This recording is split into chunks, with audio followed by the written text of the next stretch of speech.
I get the question all the time, how do I know if my loved one is really ready to change? I mean, parents ask me this, spouses ask me this, especially when they're about to make a big decision about whether or not to stay or go, or kick them out or let them stay, or pay for expensive treatment. There's a lot of reasons why you might want to know, do they really mean it? Is this the time? Are they ready to change? And that's what we're going to cover in today's video. I'm actually going to teach you a real life counselor technique that we use, that counselors get taught in some counselor classes and stuff like that, so that you can use this at home. And the part of it I'm going to teach you today specifically is how to know exactly what to listen for, is what we call change talk, how to identify change talk. And in some other video, and in some other videos, I actually go into this in much more detail, especially in our Family Recovery Academy, about what to do with the change talk. But today, depends on how much time we have, we will for sure, you will definitely understand how to identify it, how to know it when you hear it, and maybe a little bit about what not to do when you hear it, which is probably as important, if not more, as what to do when you hear it. All right. Now, before I teach you the skill, I just want to say this about it. It is very simple.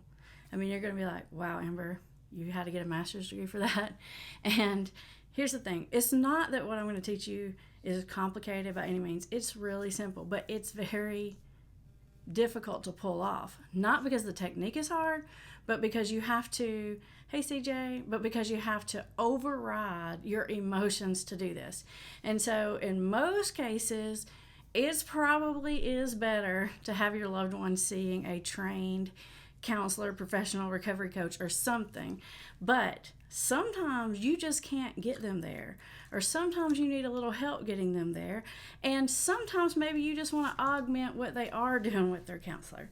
So the technique I'm going to teach you today is actually something from a model that sometimes substance abuse counselors learn, called motivational interviewing.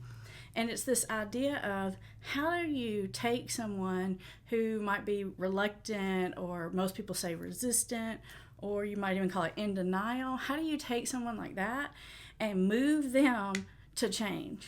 Because the family's already told them they need to change. They've already had a lot of consequences. Like, there's been a lot of regular life stuff, and the person still hasn't changed. And so in the idea of motivational interviewing, the thought is the motivation is inside of that person. There is some motivation, and if you can just reach in there and grab it and pull it forward. And most people make the mistake of trying to sort of shove motivation at someone, tell someone why they should do something, tell someone why they're destroying the family. You know, they give you all these reasons, positive reasons, negative reasons, why you need to change. But the more you push on someone to change, the less likely they're going to be to change. Because even if they want to change, when you feel pushed to do something, your wall comes up, and you immediately, people don't want to be controlled. They want to have the time to think about things so they can make a decision about what's best for them. So even if they really do want it, if you start pushing it, they're going to wall up, and you're going to be actually slowing down the process. Okay, so the first thing to understand about this concept is the two ideas about something called change talk. Those are things that people say that indicate that they're thinking something is going on in there, the wheels are turning, and there is a little seed of motivation, willingness, and desire to change. We're going to come back to that. But there is also, on the flip side of that, something in sort of the clinical word for it is called sustain talk. And what that means is, these are thoughts, ideas, and things people say that actually indicate that they want to stay exactly where they are. Most people call this resistance, treatment resistant, denial, stuff like that. But what's actually going on here is a person has ambivalence, where they sort of feel double-sided about change. They kind of know they need it on one hand, but are resisting it, or reluctant to do it on the other hand. And instead of seeing people as bad, in denial, unwilling, some of those things that especially we say in addiction and recovery, if you can start to see it differently, if you can start to see that they do have two sides of themselves sort of at war, what you can do is you can learn what buttons to press and what not to press. Most of the time, when people hear sustained talk, that's what the other person comments on. Like, for example, not too awful long ago, I had a young adult guy in my office, and he was telling me that part of him really wanted to stop smoking weed, but the other part of him felt like he would never have any friends. He had nothing to do, and his whole life would be so boring. And my instinct is to start to conquer and sort of address that your life will be boring, you won't have any friends thing. And I actually made this mistake. In fact, I make this mistake all the time in counseling because it's our natural instinct. So if you do this, don't worry, you can catch yourself doing this, and you can actually backpedal out of it if you realize, because you'll know that you've sort of taken the wrong stance because you watch their body language, and you can see them sort of shut off, stop listening, or start arguing with you, or even, depends on how far you're pushing, they can, or how sort of oppositional they are, they may get nasty with you and start a big fight or something like that.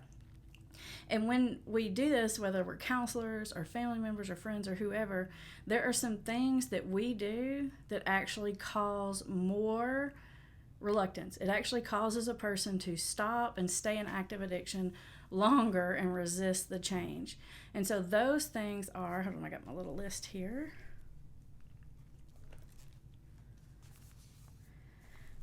Those things are, if you move into solving the problem for them, if you move into telling them what they should and shouldn't do, if you move into this sort of space of being, I'm the expert and I know what's best and you need to listen to me, or especially if you move into any kind of shame, blame, criticize.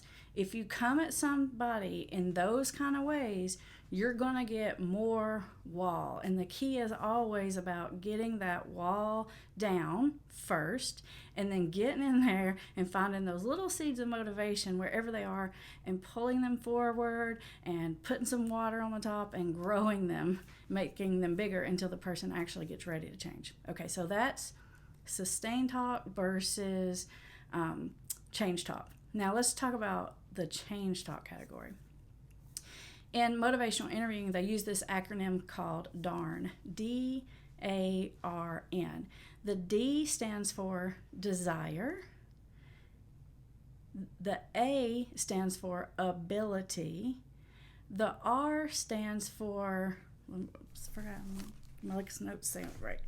The R stands for reasons, and the N stands for needs. So you're looking for anything the person says in these four categories. Let me give you an example. I really need to stop drinking all the time so that I can get my driver's license back so I can drive and go to work and work my job. But honestly, I'm going to have to pay so much for insurance, I just don't even know if it's worth it. Okay, so I want you to hear those two statements. There's a little bit of change talk in there and a little bit of sustained talk in there. There's the, I really need to quit drinking and focus on getting my driver's license so I can go to work. That's the change talk. And then there's this other piece, but I might as well not even do it because the insurance is going to be so doggone expensive, I can't afford it anyway.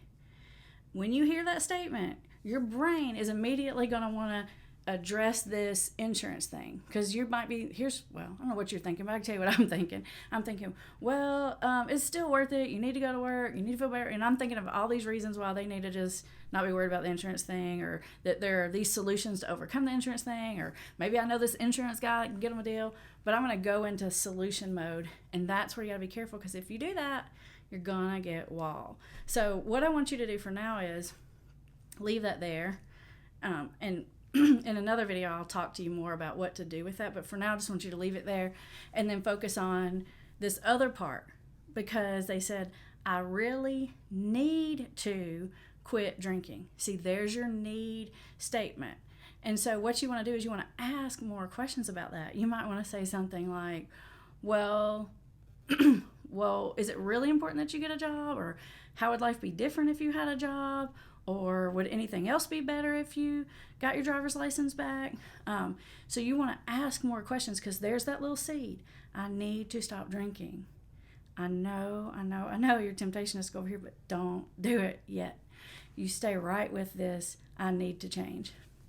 Another thing, let's talk about something else that you might hear. Let me think for a second. Somebody might say something like, well, I'm not sure if I really can stop drinking, or I'm not really sure if I can stop smoking weed. And so that is about ability. That's that A in darn. And so right there, you really have more of a sustain statement. But what you can do to sort of pull out a piece of change talk right there is you can say something like, well, have you ever went for any period of time without drinking? Or have you ever went for any period of time without the substance? And the person's usually going to say something like, well, yeah, once I went for 6 weeks on. And then you might say something like, you went for 6 weeks? Dang, that's pretty good. How'd you do that? Well, what I had to do was take all the phones, block everything in my phone, and change my number, and so I wasn't getting those calls from the dealers or whatever. Or they might have to say something like, well, I just had to sort of get through the first week, and that was pretty rough, but after that, it was actually not that bad.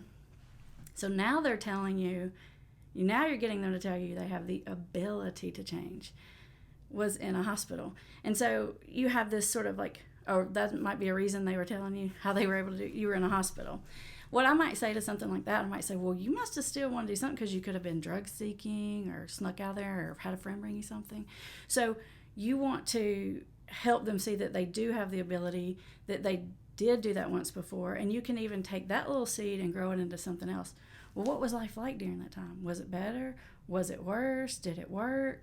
And so you're taking those little pieces of, I want to change, I need to change, I have some reasons to change, and I have the ability to change, and you're pouring water on them. You're nurturing those pieces. And for now, you're just leaving the other side of the statements. Like someone might say something like, well, I really need to quit smoking because my doctor is totally on my case, and I know it's definitely not good for me. Like, I can feel it. I get winded just walking through the airport, but it's just so hard. I've got so much stress right now. Okay, now you've got your ambivalence. You've got that I really need to change. You heard the word need. And they actually gave you a few reasons in that statement too. But they said, but I'm really stressed right now. That's the sustain talk, and we're going to leave it. So don't do anything with that. Go back to that reasons talk. Because they said, I'm like, oh yeah, your doctors even noticed it? And it might sort of reflect that to them, and they might say something like, yeah, I went last month, and they were telling me that my level this, or whatever. And so then I'm pulling those reasons out. I'm growing those reasons that belong to that person. Not the reasons I'm giving them, but that person's reasons. And so, and I say, and you can tell, I might say something like, you can actually tell a difference in like your physical fitness, like when you're in the airport or just doing business stuff. And they might say something like, yeah, I know, like last week I had to fly to Chicago and I was running late for my plane, and I literally thought I was going to have a panic attack and fold over in the middle of the airport, like gasping for breath. It was super embarrassing. Now I've got another reason. So now I've got 3. They've given me the doctor, they've given me their physical fitness, and now they've given me embarrassment. So you can see that there usually is these little seeds of change inside someone, and you just want to extract them, pay attention to them, ask them more questions about them. That's how you actually grow those change talk statements. That's how you motivate someone to get sober. It's super easy, right? You're like, well, that doesn't sound complicated. I don't know why you need that much education to do that. Well, it's complicated because you have to resist your instincts, and you have to turn off everything your gut and your head and everything else is telling you in order to pull it off. And honestly, in the best case scenario, you would want to take your loved one to someone trained to do this, because even though it's hard for me, it's way much easier for me to do this with your loved one than it is for you, because I don't have any personal stake in it. So when they give me that sustain talk, it's not necessarily, other than maybe affecting my outcome statistics or something, going to mess me up. And if they sustain those bad choices for you, then it causes a lot of problems in your life. So it's going to be like infinitely harder for you to resist like jumping on top of that sustain talk.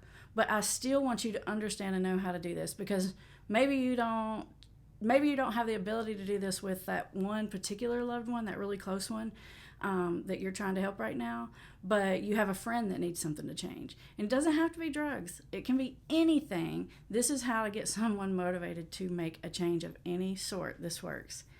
It's kind of like, my thinking about teaching you this is kind of like, sometimes you're in an emergency situation, and sometimes you cannot get your loved one to help. Think about it like you're on a deserted island and your loved one gets a big gash in their leg from, I don't know, something in the ocean.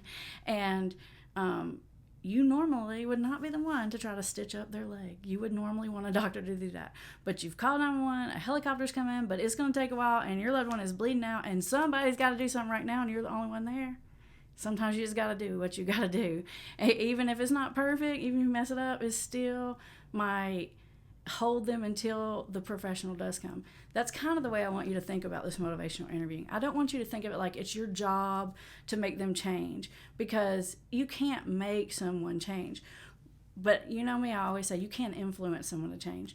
And I'm teaching you the very same skills that we use in my office with our clients about how to get people to change. Because in an urgent situation, you can do it, and it does not have to be perfect. If you want to learn more about these skills, check out our Family Recovery Academy. The link's in the description. And I'm actually made a video